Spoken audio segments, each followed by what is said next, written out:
Dollar मुल्क की तारीख की नई बुलंदियों पर। इंटरबैंक में डॉलर की कदर में 69 पैसे इजाफा। इंटरबैंक मार्केट में एक डॉलर की कीमत 169 रुपए 63 पैसे तक जा पहुंची। दूसरी जानिब पाकिस्तान स्टॉक मार्केट में मंदी का रुझान। 100 इंडेक्स ने 47,000 की नफ्सियाती हद खो दी।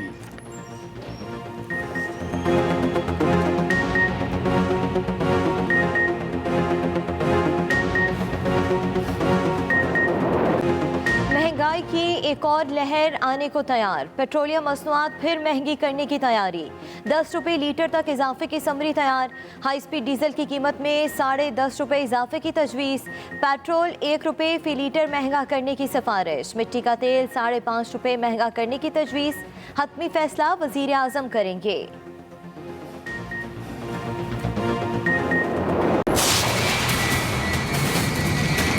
यूसुफ रज़ा गिलानी के बेटे की वीडियो सामने आती हैं सेनेट के इंतखाबात के ऊपर। इसी इलेक्शन कमीशन के बाहर जो फजल रहमान ज़बान इस्तेमाल करके गए थे, जो मरियम ज़बान इस्तेमाल करके गई थी, वो तो इलेक्शन कमीशन को धांधली में मुलव्वस करके चले गए थे। तो लिहाजा ये भी देखना पड़ेगा कि ये नोटिस का झकाव जो है वो क्या एक ही जानिब है या दूसरी जानिब भी नोटिस होने चाहिए। वज़ीर मुमलिकत फर्रुख हबीब ने भी इलेक्शन कमीशन पर उंगली उठा दी। मीडिया से गुफ्तगू में कहा, इलेक्शन कमीशन का एहतराम अपनी जगह, लेकिन उसकी जिम्मेदारी भी वाज़े है। डस्का में आप सारी रात जाकर नोटिस लेते हैं। यूसुफ रज़ा गिलानी के बेटे की वीडियो पर हमें दरख्वास्तें देना पड़ती हैं। फजल रहमान ने भी इलेक्शन कमीशन पर धांधली का इल्ज़ाम लगाया था। देखना होगा नोटिस का झुकाव एक जानिब ही क्यों है। पीपल्स पार्टी और नून लीग दस्तावेजात दिखाने को तैयार नहीं। तवक्को है इलेक्शन कमीशन कानून पर अमल करते हुए अकबर बाबर तर्ज का हुक्म ही जारी करेगा।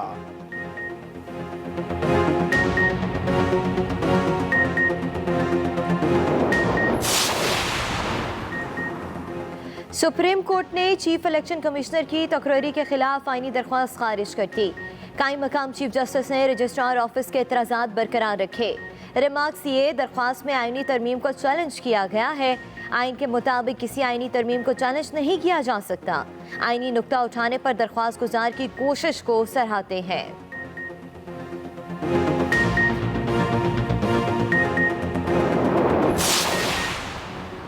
इलेक्शन कमीशन में मुस्लिम लीग नून और पीपल्स पार्टी की गैर मुल्की फंडिंग की दस्तावेजात फराहमी बारे केस की समाअत इलेक्शन कमीशन ने 11 अक्टूबर तक फैसला महफूज कर लिया। पीटीआई के वकील फर्रुख हबीब ने कहा, मुझे सिर्फ 2 दिन दें, मैं दोनों जमातों का रिकॉर्ड देख लूं। वकील जहांगीर जदून ने कहा, उनके जहन में कुछ और चल रहा है। उनका मकसद रिकॉर्ड देखना नहीं। मुस्लिम लीग नून और पीपल्स पार्टी के खिलाफ वज़ीर मुमलिकत फर्रुख हबीब ने दरख्वास्तें दायर कर रखी हैं।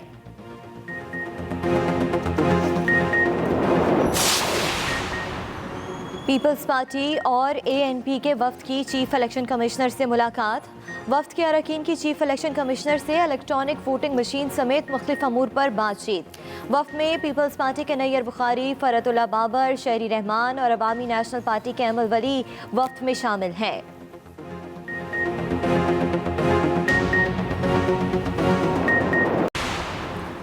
बलूचिस्तान की सियासत में हलचल। अपोजिशन वज़ीर आला जाम कमाल को हटाने के लिए मैदान में आ गई। मुत्तहदा अपोजिशन के 16 अरकान ने वज़ीर आला के खिलाफ तहरीक अदम एतमाद असम्बली सेक्रेटेरिएट में जमा करा दी। अपोजिशन का कई हुकूमती अरकान की हिमायत का भी दावा। जाम कमाल से मुस्ताफ़ी होने का मुतालबा भी कर दिया।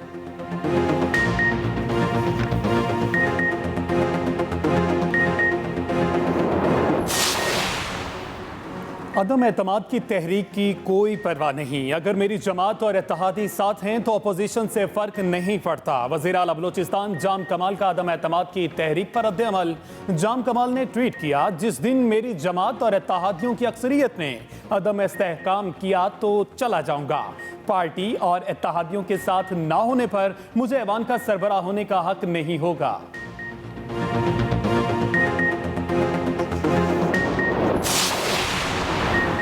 वज़ीर आज़म इमरान खान आज लाहौर का दौरा करेंगे। वज़ीर आज़म से वज़ीर आला पंजाब उस्मान बुज़दार की भी मुलाकात होगी। उस्मान बुज़दार वज़ीर आज़म को सूबे के सियासी और इंतज़ामी मामलात पर ब्रीफिंग देंगे।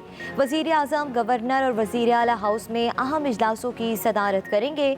वज़ीर आज़म पंजाब में स्पेशल इकनॉमिक जोन के हवाले से भी इजलास की सदारत करेंगे।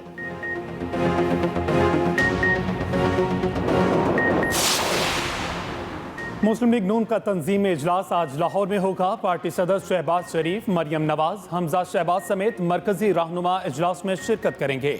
पार्टी कायद नवाज शरीफ भी इजलास से खुसूसी खिताब करेंगे।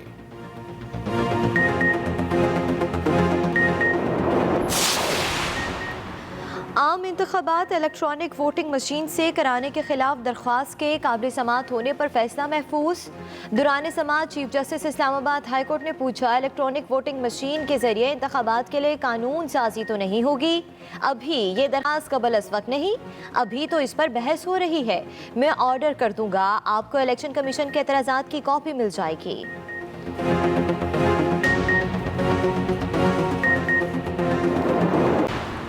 मुल्क में कोरोना की चौथी लहर के वार जारी। 24 घंटे में मोहलिक वायरस से मजीद 73 अफराद जान बहक हो गए। 2714 नए केसेस भी रिपोर्ट।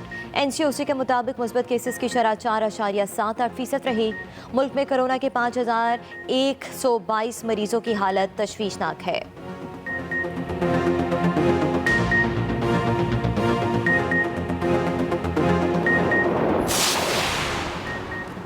कल से तालीमी इदारे 50% हाजिरी के साथ खुल जाएंगे। वैक्सीन ना लगवाने वालों के लिए पाबंदियां सख्त। 30 सितंबर के बाद दफातर में दाखिल होने की इजाजत नहीं होगी। वैक्सीनेशन ना करवाने वालों से एयरपोर्ट के दरवाजे भी बंद। शॉपिंग मॉल में दुकानदारों और ग्राहकों के दाखिलों पर पाबंदी होगी। होटल्स और गेस्ट हाउसेज में बुकिंग भी बंद कर दी जाएगी। बगैर वैक्सीनेशन इंडोर और आउटडोर डाइनिंग और शादी की तकरीबात में भी पाबंदी होगी।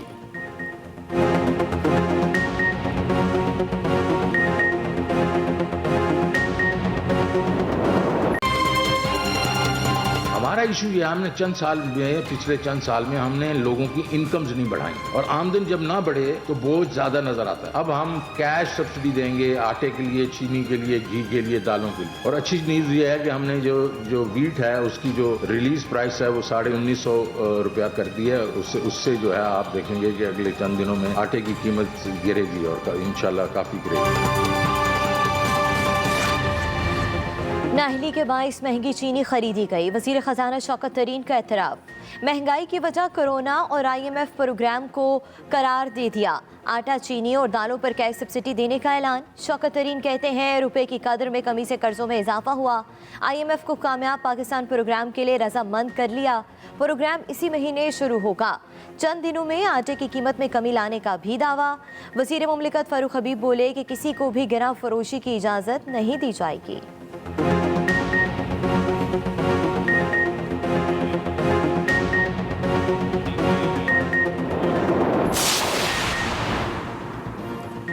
वज़ीर आज़म इमरान खान को रूसी सदर व्लादिमीर पुतिन का टेलीफोन। अफगानिस्तान की सूरत हाल पर तबादला ख्याल। इमरान खान ने कहा, मुश्किल वक्त में अफगान अवाम को तनहा नहीं छोड़ना। अफगानिस्तान के मामले पर पाकिस्तान और रूस को राब्तों में रहना होगा। खित्ते में अमन और इस्तेहकाम ज़रूरी है। किसी भी इंसानी अलमियत से बचने के लिए अफगानिस्तान की मदद की ज़रूरत है। आर्मी बरादरी को अफगानिस्तान में अपना मस्बत किरदार अदा करना होगा। रूसी सदर और वज़ीर आज़म की एक दूसरे को दौरों की भी दावत।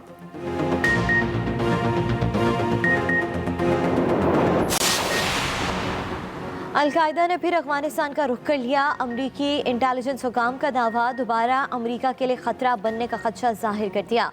उधर वजीर खारजा अमीर खान मुत्तकी ने आलमी बरादरी पर जोर दिया है कि मुल्क की इमदाद बहाल की जाए। दूसरी जानिब तालिबान ने काबुल में मार्शल आर्ट्स का मुकाबला करा दिया। नौजवानों की बड़ी तादाद में शिरकत। तालिबान का तैराकी, फुटबॉल और घुड़सवारी समेत मुख्तलिफ खेलों की इजाज़त देने का भी ऐलान।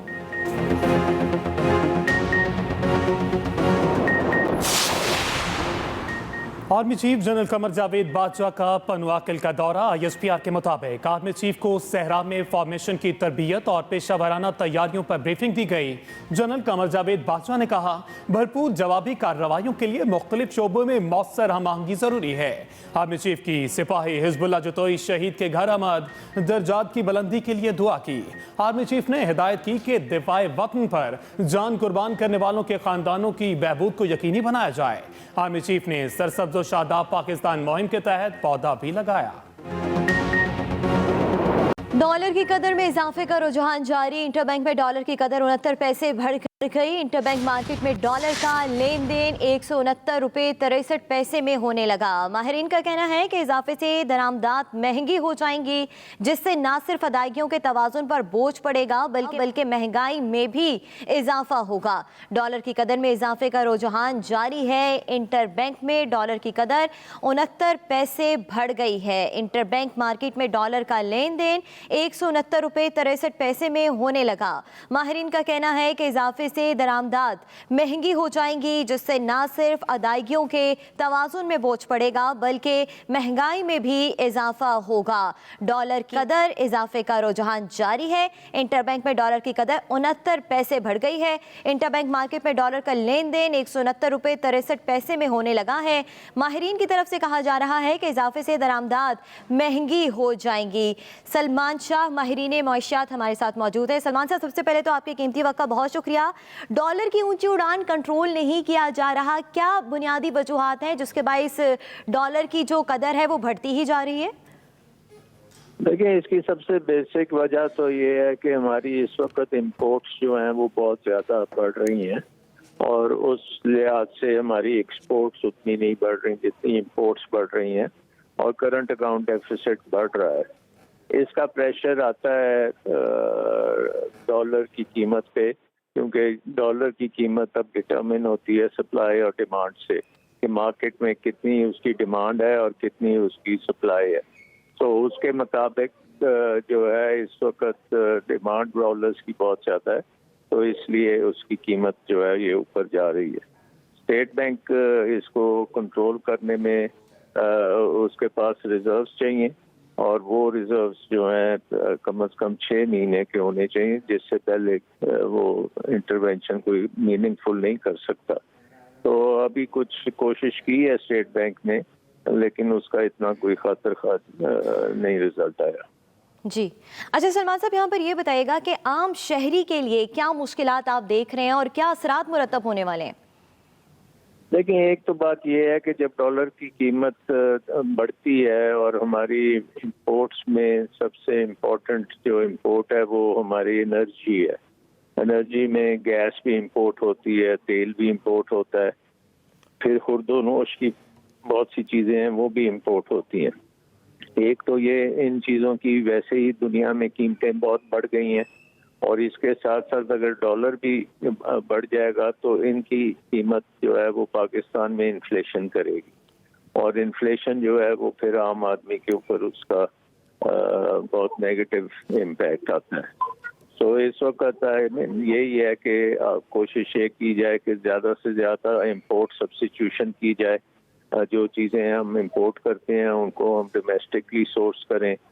बिजली जो है उसमें हमें बहुत काम करने की ज़रूरत है कि हमारी इंपोर्टेड बिजली जो है वो अब हमारी डोमेस्टिक बिजली में होनी चाहिए और वो सूरज से या हाइडल से वो आनी चाहिए। सो ये सारी चीज़ें जो हैं ये लंबी मुद्दत की हैं, लेकिन शॉर्ट टर्म में जो आम आदमी है उनको उसके लिए आपको ये सपोर्ट सिस्टम्स करने पड़ेंगे, एहसास प्रोग्राम में बहुत एडिशन करनी पड़ेगी और जो लोगों को रोजगार के मौके करने की जो पॉलिसीज हैं वो इम्प्लीमेंट करनी पड़ेंगी। इसमें कामयाब पाकिस्तान प्रोग्राम जी बिल्कुल दुरुस्त फरमाया आपने कि आम शहरी के लिए जो है वो मुश्किलात बढ़ जाएंगी, महंगाई में इजाफा होगा। बहुत शुक्रिया सलमान शाह माहिर मईशत, आपने अपना कीमती वक्त हमें अपना दिया। दूसरी जानिब पेट्रोलियम मसनूआत की कीमतों में 10.5 रुपए फी लीटर तक इजाफे का इम्कान जाहिर किया जा रहा है। कीमतों में इजाफे की समरी वजारत खजाना को मौसूल हो गई है। जरा के मुताबिक हाई स्पीड डीजल 10.5 रुपए, मट्टी का तेल 5 रुपए 50 पैसे फी लीटर महंगा करने की तजवीज़ पेश की गई है। पेट्रोल की कीमत में 1 रुपया फी लीटर इजाफे की तजवीज़ दी गई है। कीमतों में इजाफे का हतमी फैसला वज़ीर आज़म इमरान खान करेंगे। पेट्रोल की कीमत में 1 रुपया फी लीटर इजाफे की तजवीज़ भी सामने आई है। हतमी फैसला वज़ीर आज़म इमरान खान करेंगे। Chief election commissioner Sikandar Sultan Raja की तैनाती के खिलाफ अपील मुस्तरद। सुप्रीम कोर्ट ने रजिस्ट्रार ऑफिस के एतराज़ात बरकरार रखे। कायम मकाम चंद चीफ जस्टिस उमर अता बंदियाल ने रिमार्क्स दिए कि आइन के मुताबिक किसी आइनी तरमीम को चैलेंज नहीं किया जा सकता। इलेक्शन कमीशन में सर्विंग जजेस कौन है? चीफ इलेक्शन कमिश्नर और चेयरमैन नैब जुडिशल अफसरान नहीं होते हैं। Chief election commissioner Sikandar Sultan Raja की तैनाती के खिलाफ अपील मुस्तरद। सुप्रीम कोर्ट ने रजिस्ट्रार ऑफिस के एतराज़ात बरकरार रखे। कायम मकाम चीफ जस्टिस उमर अता बंदियाल ने रिमार्क्स दिए, आइन के मुताबिक किसी आइनी तरमीम को चैलेंज नहीं किया जा सकता। इलेक्शन कमीशन में सर्विंग जजेस कौन हैं? चीफ इलेक्शन कमिश्नर और चेयरमैन नैब जुडिशल अफसरान नहीं होते हैं। Chief election commissioner Sikandar Sultan Raja की तैनाती के खिलाफ अपील मुस्तरद। अब आपको बताएं कि इस्लामाबाद हाई कोर्ट ने इलेक्ट्रॉनिक वोटिंग मशीन के खिलाफ दरख्वास्त काबिल समाअत होने पर फैसला महफूज कर लिया। चीफ जस्टिस अतर मिनल्लाह ने रिमार्क दिए, इलेक्ट्रॉनिक वोटिंग मशीन के जरिए इंतखाबात के लिए कानून साजी नहीं होगी। अभी ये दरख्वास्त काबिल वक्त नहीं, अभी तो इस पर बहस हो रही है। मैं ऑर्डर कर दूंगा, आपको इलेक्शन कमीशन के एतराज़ात की कॉपी भी मिल जाएगी। अभी ये दरख्वास्त काबिल वक्त नहीं, अभी तो इस पर बहस हो रही है। अदालत की जानिब से ये रिमार्क्स सामने आए हैं। आपको बताएं कि मैं ऑर्डर कर दूंगा कि आप इलेक्शन कमीशन के एतराज़ात की कॉपी मौसूल हो जाए आपको। दूसरी तरफ पीपल्स पार्टी और एएनपी के वफ्द की चीफ इलेक्शन कमिश्नर से मुलाकात में चीफ इलेक्शन कमिश्नर से इलेक्ट्रॉनिक वोटिंग मशीन समेत मुख्तलिफ अमूर पर बातचीत। पीपल्स पार्टी के नैयर बुखारी, फरतुल्लाह बाबर, शहरी रहमान और अवामी नेशनल पार्टी के अमल वली वफ्द में शामिल थे। अहम खबर के हवाले से अपडेट करें। पीपल्स पार्टी और एएनपी के वफ्द की चीफ इलेक्शन कमिश्नर से मुलाकात में चीफ इलेक्शन कमिश्नर से इलेक्ट्रॉनिक वोटिंग मशीन समेत मुख्तलिफ अमूर पर बातचीत हुई है। पीपल्स पार्टी के नैयर बुखारी, फरतुल्लाह बाबर, शहरी रहमान और अवामी नेशनल पार्टी के अमल वली वफ्द में शामिल थे। अहम मुलाकात हुई है पीपल्स पार्टी और एएनपी के वफ्द की चीफ इलेक्शन कमिश्नर से। आपको बताएं कि मुलाकात में चीफ इलेक्शन कमिश्नर से इलेक्ट्रॉनिक वोटिंग मशीन समेत मुख्तलिफ अमूर पर बातचीत की गई। इलेक्शन कमीशन में मुस्लिम लीग नून और पीपल्स पार्टी की गैर मुल्की फंडिंग की दस्तावेजात फराहमी से मुतल्लिक केस की समाअत हुई। इलेक्शन कमीशन ने 11 अक्टूबर तक फैसला महफूज कर लिया। मुस्लिम लीग नून और पीपल्स पार्टी के खिलाफ वज़ीर ममलिकत फारूक हबीब ने दरख्वास्तें दायर कर रखी हैं। आपको बताएं कि इलेक्शन कमीशन ने 11 अक्टूबर तक फैसला महफूज कर लिया है। मुस्लिम लीग नून और पीपल्स पार्टी के खिलाफ फारूक हबीब ने दरख्वास्तें दायर कर रखी हैं। इलेक्शन कमीशन में नून लीग और पीपल्स पार्टी की गैर मुल्की फंडिंग की दस्तावेजात फराहमी से मुतल्लिक ये केस है। इलेक्शन कमीशन ने 11 अक्टूबर तक फैसला महफूज कर लिया है।